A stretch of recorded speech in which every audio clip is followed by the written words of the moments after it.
The rain fell heavy on the stone walls of Thornmere Manor. It was the kind of rain that made people lock their doors and pray, the kind that washed away footprints and secrets alike. Celestine stood in the grand entrance hall, water dripping from her cloak onto the black marble floor. Her heart hammered in her chest. She had travelled 3 days to reach this place, 3 days through mud and cold and fear. And now she was here. The manor loomed around her like a sleeping giant. Dark wood panels climbed the walls. Portraits of stern-faced men stared down at her with cold eyes.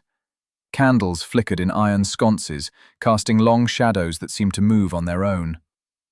"Miss Whitmore?" Celestine turned. An older woman stood at the base of the grand staircase. She wore black from head to toe. Her grey hair was pulled back so tight it made her face look like a skull. "Yes," Celestine said. Her voice echoed in the empty space. "I'm the new governess." The woman's lips pressed into a thin line. "Mrs. Grimsby, the housekeeper." She looked Celestine up and down like she was inspecting a horse. "You're younger than I expected."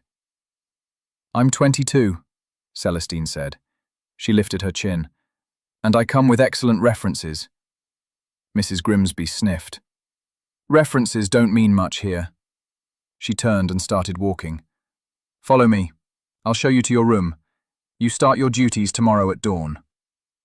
Celestine grabbed her single bag and hurried after the housekeeper. They climbed the staircase in silence. The steps creaked beneath their feet. The higher they went, the colder it became. "The master's daughter is 8 years old," Mrs. Grimsby said without looking back. "Lady Emmeline, sweet child, obedient. You'll have no trouble with her." "And the master?" Celestine asked. Mrs. Grimsby stopped so suddenly that Celestine nearly ran into her. The housekeeper turned, and her eyes were hard as stone. "You will not speak to the master," she said. Each word was sharp and clear. "You will not look at the master. You will not go near the east wing where the master resides. Is that understood?" Celestine's throat went dry. Yes. Understood." "Good." Mrs. Grimsby continued walking. "The master values his privacy above all else. He has not spoken to anyone in this house for 12 years. Not a single word.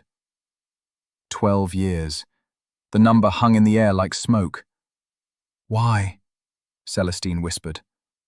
Mrs. Grimsby's hand gripped the banister so tight her knuckles went white. "That is not your concern. Your concern is the child. Nothing more." They reached the 3rd floor.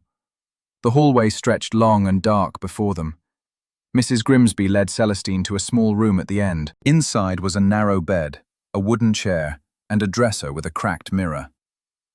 "Breakfast is at 6, Mrs. Grimsby said. "Lady Emmeline wakes at 7. You will teach her letters, numbers, music, and manners. You will take your meals with her in the nursery. You will keep her occupied and away from the east wing."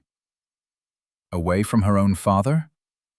The words escaped before Celestine could stop them. Mrs. Grimsby's face turned to ice. "The master's wishes are absolute. If you cannot follow them, there are 20 other girls who would take your position without question."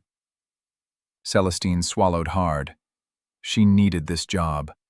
Her mother's medicine cost more each month. Her younger brother needed school fees.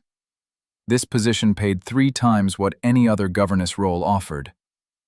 "I understand," she said quietly. Mrs. Grimsby nodded once and left. The door closed with a heavy thud. Celestine sat on the bed and let out a long breath. The room was cold. The walls were bare. Through the small window she could see the gardens below, wild and overgrown like a forgotten cemetery. What kind of man refused to speak for 12 years? What kind of father kept himself locked away from his own child?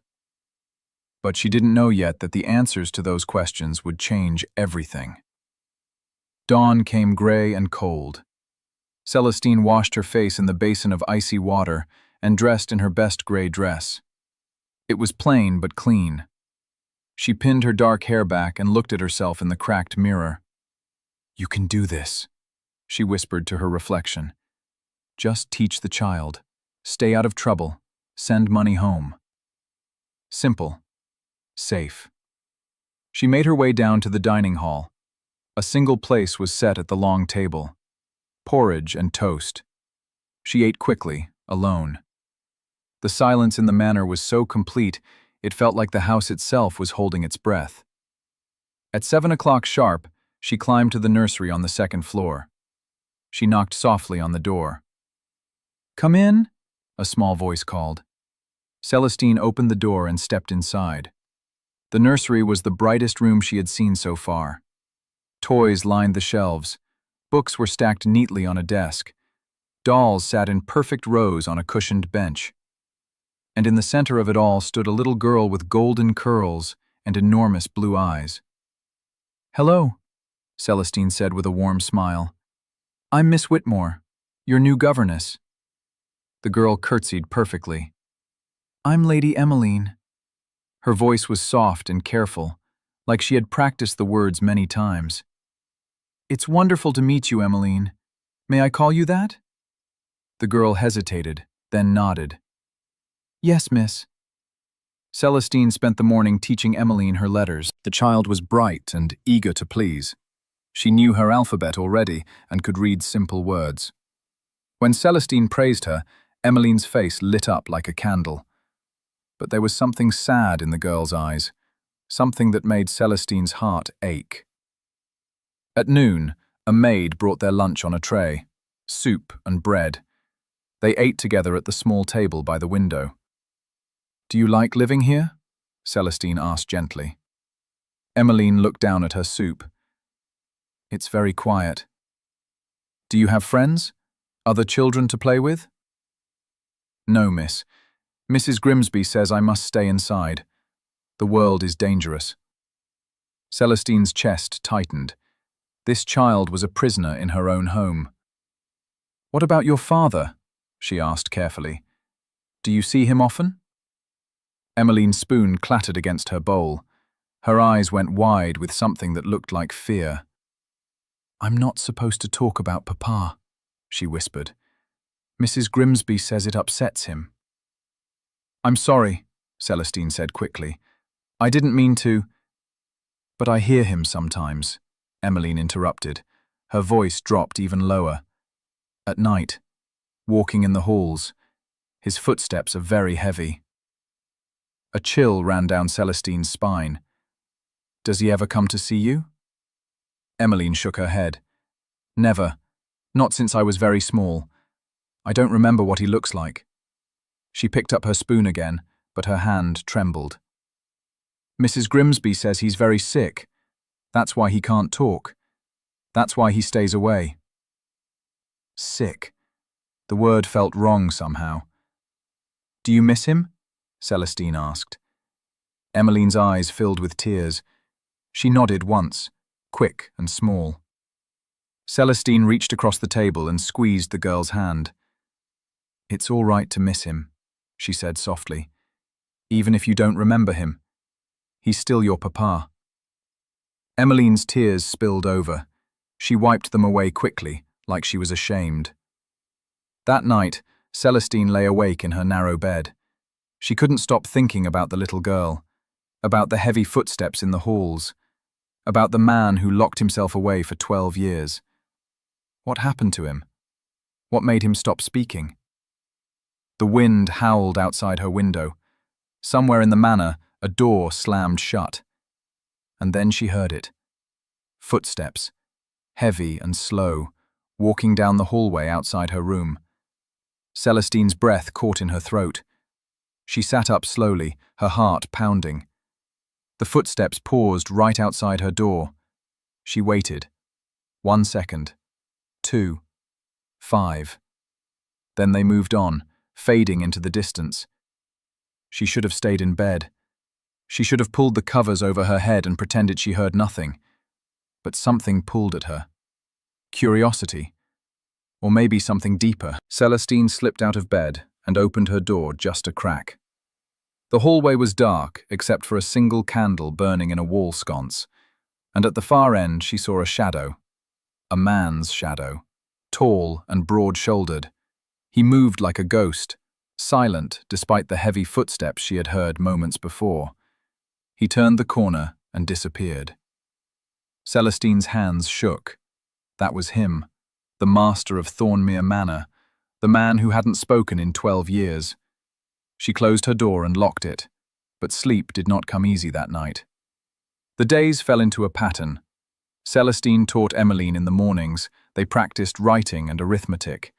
In the afternoons, they read stories together, fairy tales about princes and princesses and happy endings. Emmeline loved the stories, but every time they finished one, she would look sad. "What's wrong?" Celestine asked one rainy afternoon. Emmeline traced her finger along the edge of the book. "In the stories, the papa always comes back. He always saves the day." "And?" "My papa never comes back." Her voice was so small it almost disappeared. "I think maybe he doesn't love me." Celestine's heart cracked open. She pulled the girl into her arms. "Oh, sweetheart, I'm sure that's not true." "Then why won't he see me? Why won't he even talk to me?" Celestine had no answer. That night, she heard the footsteps again, heavy and deliberate, walking the halls like a man searching for something he lost. This time, Celestine made a decision. She opened her door and stepped into the hallway. The air was cold enough to see her breath. The single candle cast dancing shadows on the walls. "Hello?" she called softly. The footsteps stopped. Celestine's pulse raced. She took a step forward, then another. "I know you're there," she said. Her voice was braver than she felt. "I'm the new governess, Miss Whitmore." Silence. "Your daughter misses you," Celestine continued. She moved down the hallway slowly.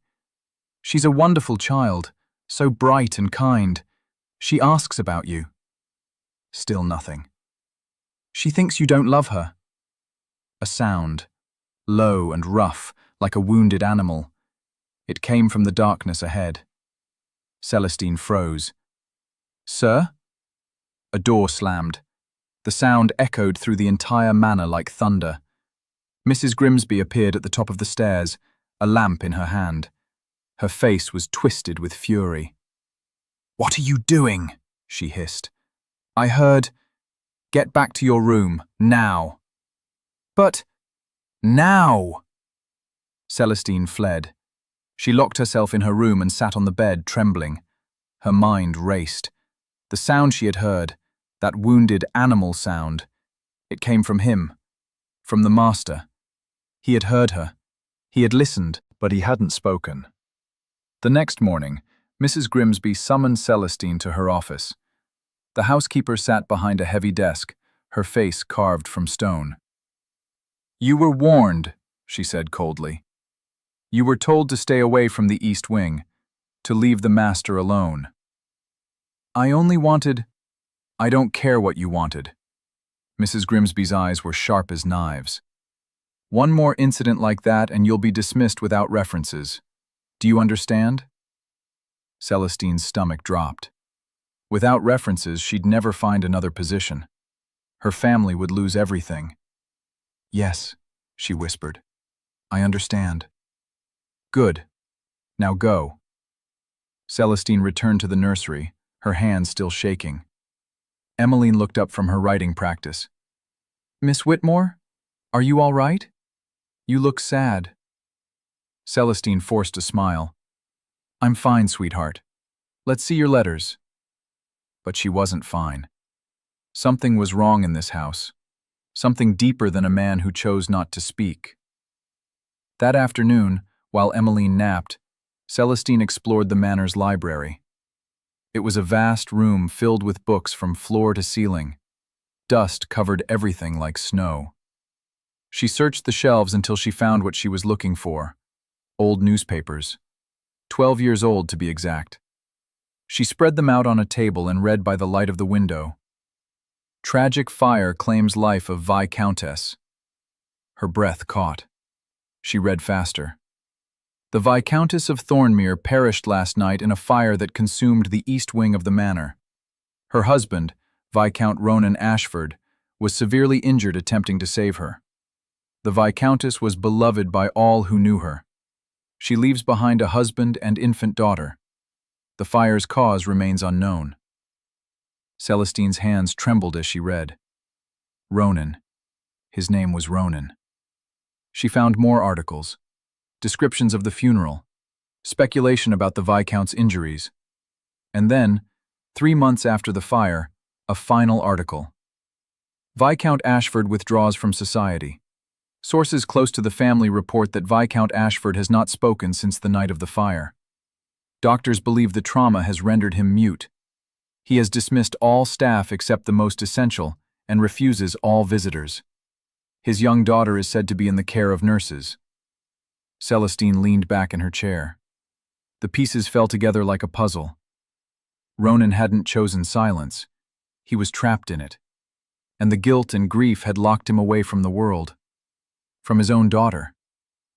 But guilt of what? The article said he tried to save his wife. He was the hero, not the villain. Unless he blamed himself for failing. That night, Celestine made another decision. A dangerous one. She waited until the manor fell silent. Then she took a candle and made her way to the east wing. The corridor leading to it was blocked by a heavy wooden door, but it wasn't locked. Celestine's heart hammered as she pushed it open. The hinges creaked.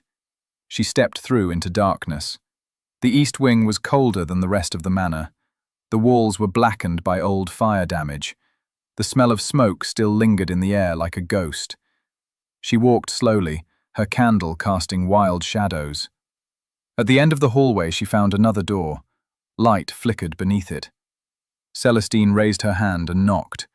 3 soft taps. No answer. She knocked again.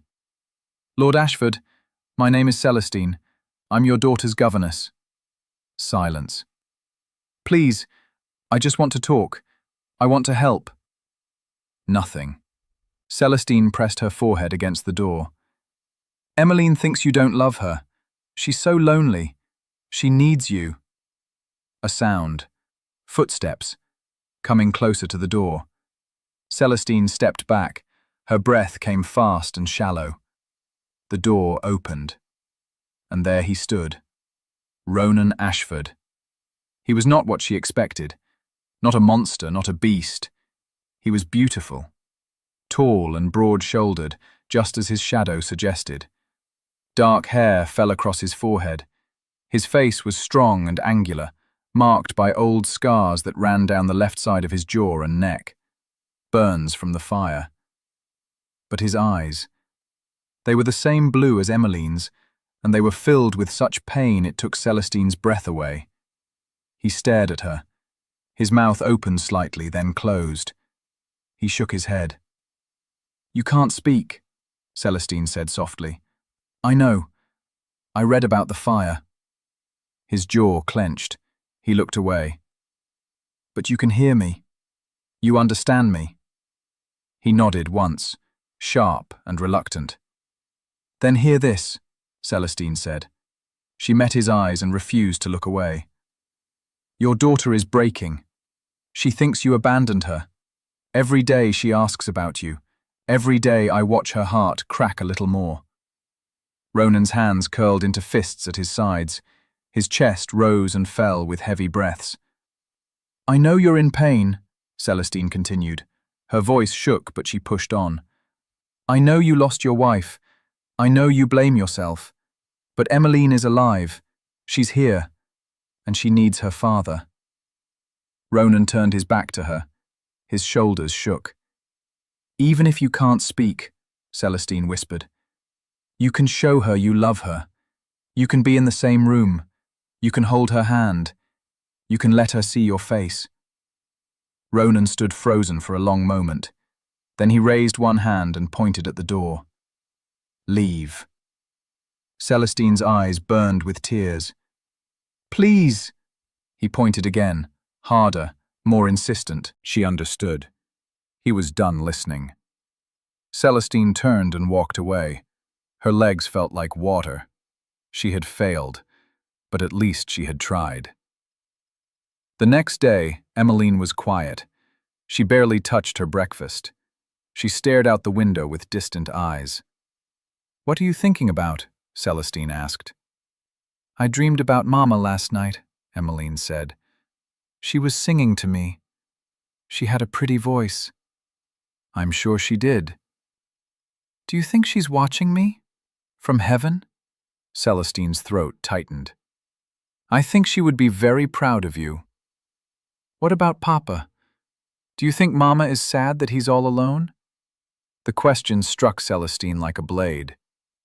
"I think," she said carefully, "your Mama would want him to be happy, to live his life, to love you." Emmeline turned from the window. Her eyes were wet. "But he doesn't. Love me, I mean." "Oh, sweetheart. If he loved me, he would see me. Even once, even for a minute." A tear rolled down her cheek. "I must have done something wrong. I must have made him angry." "No." Celestine knelt down and took the girl's hands. "No, no, no, this is not your fault. Your father is... he's hurt, inside. The kind of hurt you can't see, but it has nothing to do with you." "Then why—" A knock at the door interrupted them. Both of them turned. Mrs. Grimsby stood in the doorway. Her face was pale. "Miss Whitmore," she said slowly, "the master wishes to see you." Celestine's heart stopped. "What?" "He sent for you. To the East Wing, now." Emmeline's eyes went wide. "Papa?" Mrs. Grimsby ignored the child. "Come, he's waiting." Celestine's mind raced. What did this mean? Was she going to be dismissed? Thrown out? She followed Mrs. Grimsby through the winding hallways to the East Wing. Her pulse pounded in her ears. They stopped outside Ronan's door. "He'll let you in when he's ready," Mrs. Grimsby said. Then she turned and left. Celestine stood alone in the dim hallway. She waited. 1 minute. Then 5. The door opened. Ronan stood there, backlit by the fire in his hearth. He looked at her with those devastating blue eyes. Then he stepped aside. An invitation. Celestine entered. The room was larger than she expected. Books lined the walls. A desk sat near the window, covered in papers. The furniture was simple but elegant. Ronan closed the door behind her. He moved to the desk and picked up a piece of paper.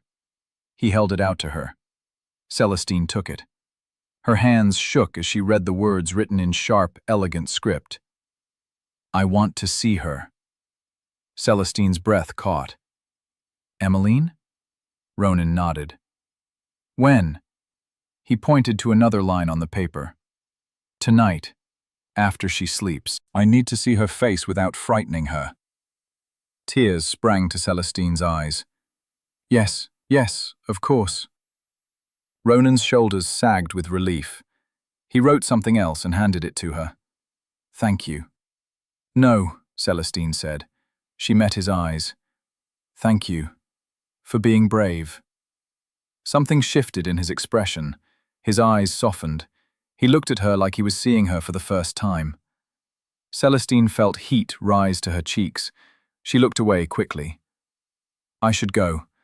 I'll bring you to her tonight." Ronan nodded. Her turn to leave, but his hand Courtstein froze. His touch sent lightning through her skin. He wrote something quickly and held it up. "What is your name?"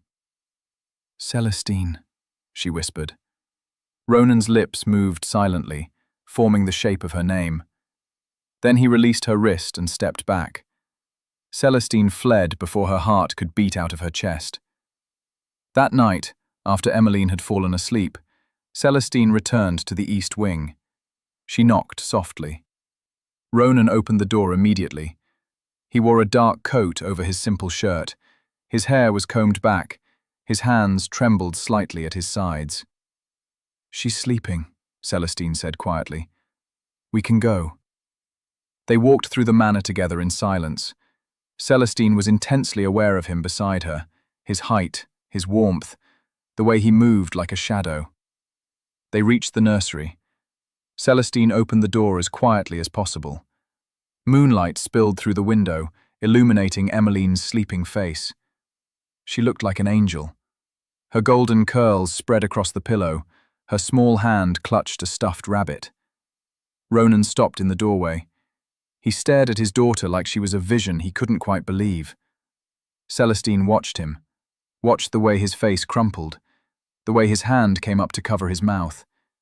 He took a step forward, then another. He moved to the edge of the bed and knelt down slowly. For a long moment, he just looked at her.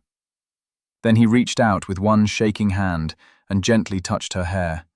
Just once, soft as a whisper. Tears rolled down his scarred face. Celestine's own eyes burned. She looked away to give him privacy. When she looked back, Ronan was standing. He turned to her and mouthed 2 words. "She's beautiful." Celestine nodded. "Just like her mother, I imagine." Pain flickered across his face, but also something else. Something softer. They left the nursery together and walked back to the east wing in silence. When they reached his door, Ronan stopped. He pulled out the folded paper and pencil he carried and wrote quickly. "Will you come again tomorrow, at this time?" "To see Emmeline?" He shook his head. He wrote more. "To see me. To talk." Celestine's heart skipped. "You want me to visit you?" He nodded. His eyes were vulnerable, almost pleading. "Yes," Celestine said. "I'll come." Relief washed over his face. He mouthed the words, "Thank you," and disappeared into his room. Celestine walked back to her own chamber in a daze. Something was shifting between them. Something she didn't understand but couldn't deny. She had come to Thornmere Manor to teach a child, but something else was happening. Something dangerous and thrilling and utterly impossible. The next night, Celestine knocked on Ronan's door at 10 o'clock. He opened it immediately as if he'd been waiting. He had set out 2 chairs by the fire. A teapot sat between them on a small table. 2 cups. Celestine sat. Ronan poured tea for both of them with careful hands. Then he sat across from her. They looked at each other in the firelight. "How do we do this?" Celestine asked softly.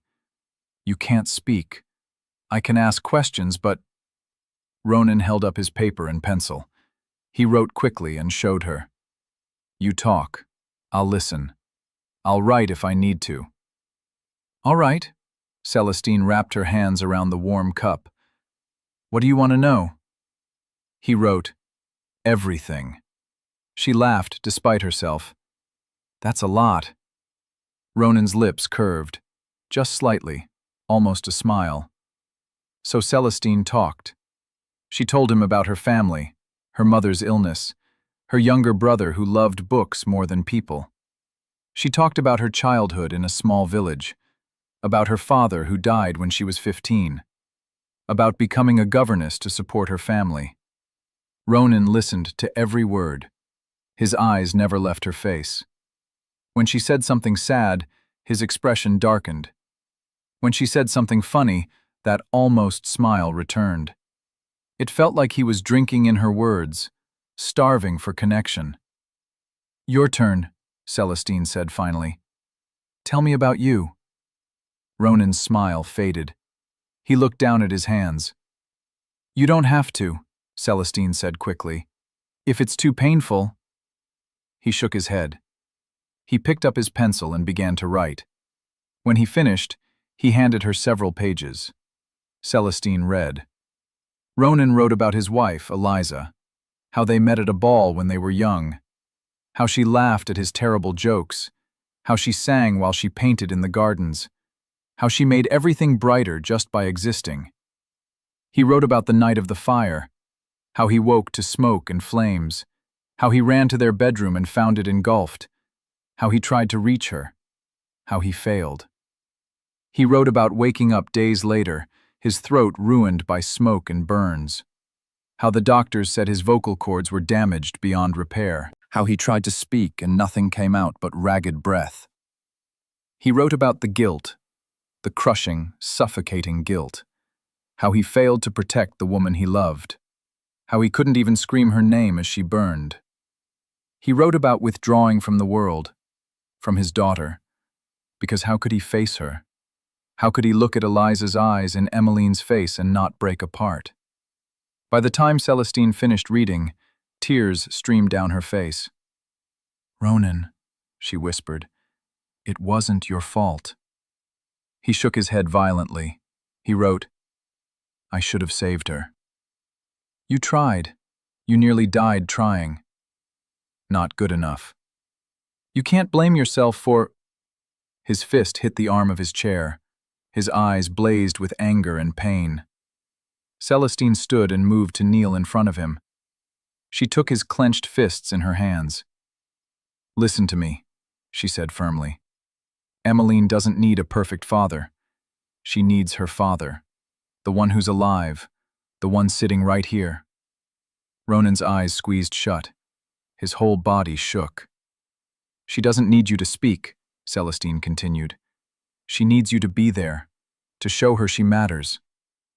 A sound escaped him. That same wounded animal sound she'd heard in the hallway. It came from deep in his chest, raw and broken. Celestine squeezed his hands. "You can do this. I know you can." Ronan opened his eyes. They were red and wet. He stared at her like she was the only solid thing in a world of shadows. Then he did something that stopped Celestine's heart. He brought her hand to his lips and kissed her knuckles. Soft. Reverent. Heat flooded through her. She couldn't breathe. Ronan released her hand and looked away quickly, as if ashamed. "Don't," Celestine said softly. "Don't be sorry." His eyes found hers again. In them she saw hunger, longing, and something deeper, something that terrified and thrilled her. She stood slowly. "I should go. It's late." Ronan nodded. But as she turned to leave, he caught her hand again. He wrote quickly, "Tomorrow?" "Yes," Celestine breathed. "Tomorrow." Their meetings became a ritual. Every night at 10, Celestine would knock on his door. They would sit by the fire and talk. Or rather, she would talk and he would listen with his whole being. She told him about Emmeline's lessons, about the little girl's progress with reading, about her questions and fears and dreams. Ronan drank in every detail like a man dying of thirst. And slowly, carefully, Celestine began to share more. She told him about her loneliness, about feeling invisible in the grand houses where she worked, about wondering if she would ever have a life beyond teaching other people's children. Ronan listened, and his eyes told her she wasn't invisible to him. One night, 2 weeks into their meetings, Ronan handed her a new piece of paper. "I want to see Emmeline while she's awake." Celestine's heart leapt. "Really?" He nodded. Then he wrote more. "But I'm afraid. What if she's scared of me? What if I hurt her by trying?" "You won't," Celestine said firmly. "She wants to know you. She talks about you constantly." "What does she say?" "She wonders if you have her mother's smile. She wonders if you like honey in your tea. She wonders if you think about her at all." Ronan's face twisted with pain. He wrote frantically, "Every moment. I think about her every moment." "Then tell her. Not with words, but with your presence." Ronan nodded slowly. He wrote, "Will you be there? When I see her?" "Of course." "I don't think I can do this without you." Celestine's chest ached. "You're stronger than you think." Ronan looked at her with such intensity it made her dizzy. He wrote something else. His hand shook as he gave it to her. "You make me want to be strong." The air between them changed, thickened. Celestine could hear her own heartbeat. "Ronan," she whispered. He stood. He moved closer to her, so close she could feel his warmth, see the gold flecks in his blue eyes. He raised one hand and touched her cheek. just his fingertips, gentle as a prayer. Celestine's breath caught. She should step back, she should leave. This was her employer, this was forbidden. But she didn't move. Ronan's thumb traced her cheekbone, his eyes asked a question, and Celestine answered by leaning into his touch. His other hand came up to cup her face. He held her like she was made of glass, like she might disappear if he held too tight. They stood there, frozen in a moment that felt like forever. Then Ronan leaned down and pressed his forehead to hers. His breath was warm against her lips. His eyes closed. Celestine's hands found his chest. She could feel his heart racing beneath her palms. This was madness. This was impossible. But it was also real. The sound of footsteps in the hallway shattered the moment. They sprang apart just as Mrs. Grimsby's voice called out from somewhere in the manor. Celestine's face burned. "I should go." Ronan nodded, but his eyes were wild, desperate. She fled before she could do something foolish, like kiss him, like tell him she was falling for a man who couldn't speak her name. The next day, Celestine could barely concentrate. Her mind kept returning to the feeling of Ronan's hands on her face, the heat of his body, the look in his eyes. She was playing with fire. She knew that. Governesses who got involved with their employers were ruined, dismissed, cast out. But how could she regret it? How could she regret feeling alive for the first time in years? That afternoon, while Emmeline practiced her writing, the little girl looked up suddenly. "Miss Whitmore, do you believe in magic?" Celestine blinked. "What kind of magic?" "The kind that makes impossible things happen, like in the stories." "I think," Celestine said carefully, "that sometimes people call things magic when they're really just miracles, little moments of grace." Emmeline nodded seriously. "I think there's magic in this house. I can feel it." "What do you mean?" "I don't know. It's like something is changing. The air feels different." She smiled. "Do you feel it too?" Celestine's throat tightened. "Maybe I do." That night, Ronan was waiting for her, but instead of sitting by the fire, he took her hand and led her to the window. Below, the overgrown gardens stretched out in the moonlight. Wild roses climbed the stone walls. Ivy covered everything like a blanket. Ronan pointed to something specific, a stone bench beneath a willow tree. He wrote, "That was Eliza's favorite spot. She would paint there for hours." "It's beautiful," Celestine said softly. "I haven't been there since she died. Can't bear it." "But you want to?" He nodded. Then he wrote something that made Celestine's heart stop. "Will you come with me? Tomorrow." "To the gardens?" "I don't want to go alone, but I need to face it. To let go." Celestine turned to face him fully. "Of course I'll come." Ronan's relief was visible. He squeezed her hand. They stood there, looking out at the moonlit gardens. And Celestine realized this was more than comfort, more than companionship. She was falling in love with him, with his silent strength, his vulnerability, the way he looked at her like she was light in his darkness. It was impossible. It was reckless. But it was true. The next afternoon, after Emmeline's lessons, Celestine met Ronan at the door to the gardens. He wore a heavy coat and gloves. His face was set with determination. They stepped outside together. The air was cold and crisp. Dead leaves crunched beneath their feet.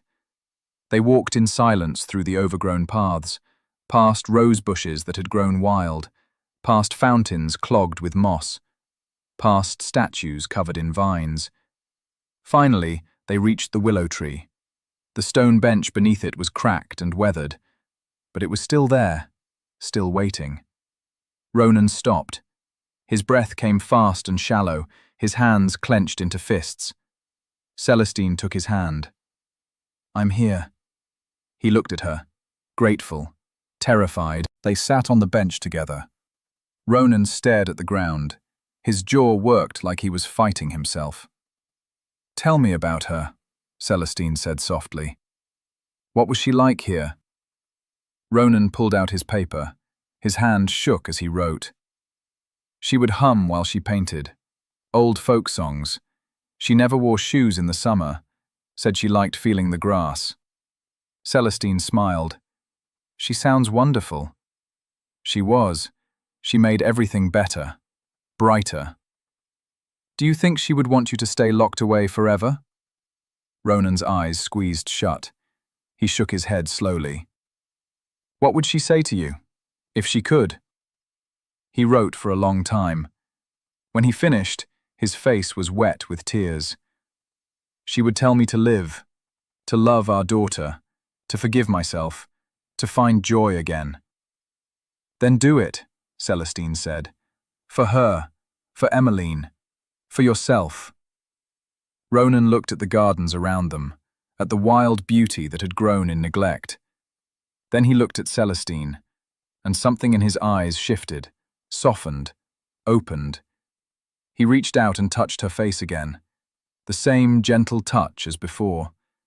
But this time, he didn't pull away.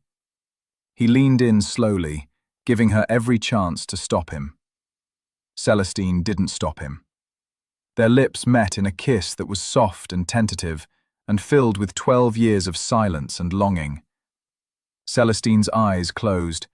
Her hands found his coat, pulling him closer. Ronan kissed her like a man who had forgotten what warmth felt like she was the first good thing to happen to him in a decade. When they finally pulled apart, both of them were breathless. Ronan pressed his forehead to hers. His hands trembled against her face. Celestine knew this was dangerous, knew it could destroy everything. But she also knew she couldn't stop, didn't want to stop. "Ronan," she whispered. He pulled back to look at her. His eyes were full of questions, hope, fear. "I don't know what this is," she said, "but I don't want it to end." He wrote quickly. "Neither do I." They sat together on the bench, holding each other, as the sun set over the wild gardens. And for the first time in 12 years, Ronan Ashford felt something other than grief. He felt alive. The next week passed in a blur of stolen moments. During the day, Celestine taught Emmeline. At night, she met Ronan in the gardens or by his fire. They talked. They sat in comfortable silence. They kissed like teenagers who had never known touch before. Ronan began to smile, real smiles that reached his eyes. He laughed silently at her jokes, his shoulders shaking with mirth. And Celestine fell deeper and deeper in love. But she knew they couldn't hide forever. Eventually, someone would notice. Eventually, there would be consequences. The reckoning came on a Tuesday afternoon. Mrs. Grimsby summoned Celestine to her office. The housekeeper's face was like granite. "I have been informed," she said coldly, "that you have been visiting the master's chambers at night." Celestine's blood turned to ice. "Do not lie to me. A maid saw you." "I was helping him," Celestine said desperately. "He wanted news of his daughter. I was just—" "You were seducing your employer." Mrs. Grimsby's voice could have cut glass. "You are dismissed. Effective immediately. Pack your things and leave by sunset." "No, please. It's not what you think." "What I think," Mrs. Grimsby interrupted, "is that you are a scheming girl who saw an opportunity. A wealthy, vulnerable man. Did you think you could trap him into marriage?" "That's not— I never—" "Leave, now, before I have you forcibly removed." Celestine stood on shaking legs. Her world was collapsing. "What about Emmeline?" "Another governess will be found. The child will be fine." "And Lord Ashford?" Mrs. Grimsby's eyes flashed. "The master will be protected from opportunists like you." Celestine wanted to scream, to fight. But what could she say? How could she defend what she and Ronan had without making it worse? She left the office in a daze. She climbed the stairs to her room. She pulled out her single bag and began to pack. Tears streamed down her face. How could she leave? How could she abandon Emmeline? How could she never see Ronan again? A knock at the door made her jump. "Come in," she said weakly. The door opened, and there stood Ronan. He looked wild. His hair was disheveled. His eyes were desperate. He held a piece of paper crushed in his fist.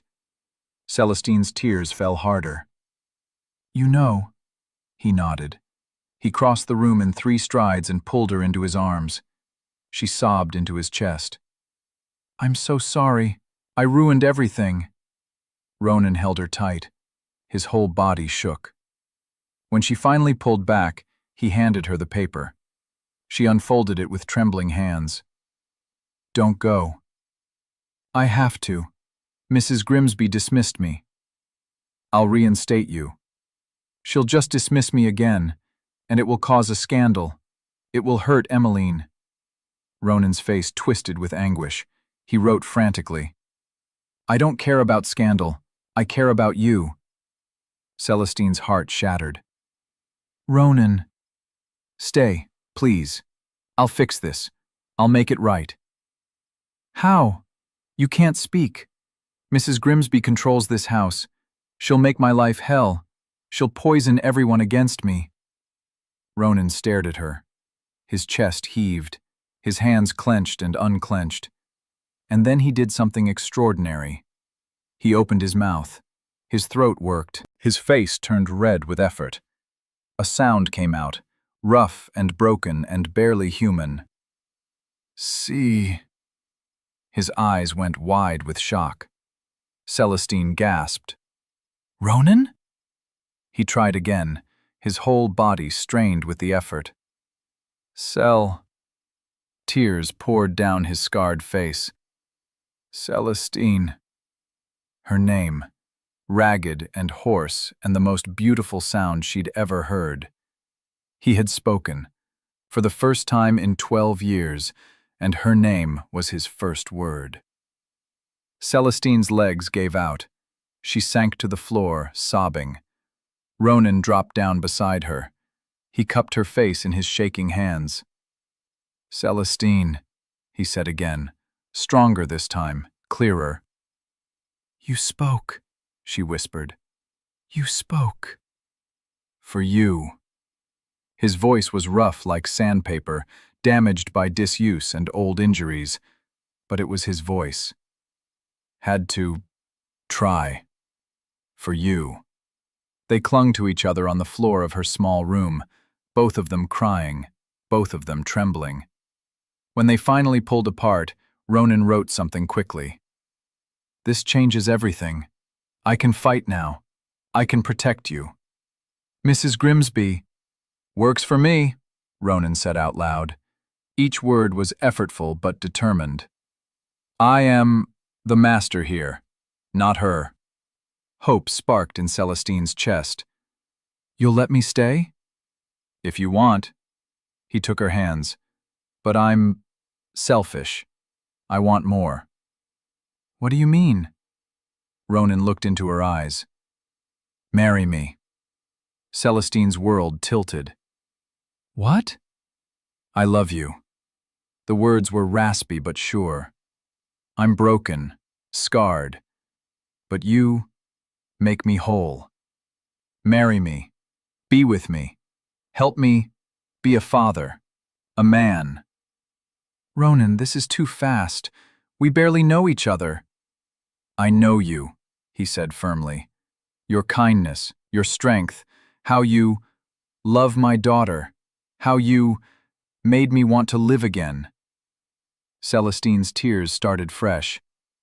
"I love you too, but—" "No buts," he smiled. It was crooked and rusty, but genuine. "Say yes." She laughed through her tears. "You're insane." "Yes." He kissed her forehead, her cheeks, her lips. "Say yes anyway." "What about Emmeline? What will people say?" "Emmeline will be thrilled." People can say what they want. His jaw set. I've been silent 12 years. Let them talk. I have you. Celestine looked at this impossible man, this scarred, broken, beautiful man who had spoken her name back into existence. Yes, she whispered. Yes, I'll marry you. Ronan's smile was like the sun breaking through clouds. He pulled her close and kissed her until they were both dizzy. When they finally pulled apart, he stood and offered his hand. Come, he said. Time to see my daughter. They walked hand in hand to the nursery. Emmeline was reading by the window. She looked up when the door opened. Her eyes went wide when she saw who stood there. Papa? She whispered. Ronan's throat worked. He nodded. Emmeline slid off her chair slowly. She stared at her father like he might vanish if she blinked. You came, she said. Her voice was small, disbelieving. Ronan crossed the room and knelt down in front of her. They were eye to eye now, father and daughter, both with the same blue eyes, both with tears streaming down their faces. I'm sorry, Ronan said. His voice cracked. So sorry. For leaving you. For hiding. Emmeline's mouth fell open.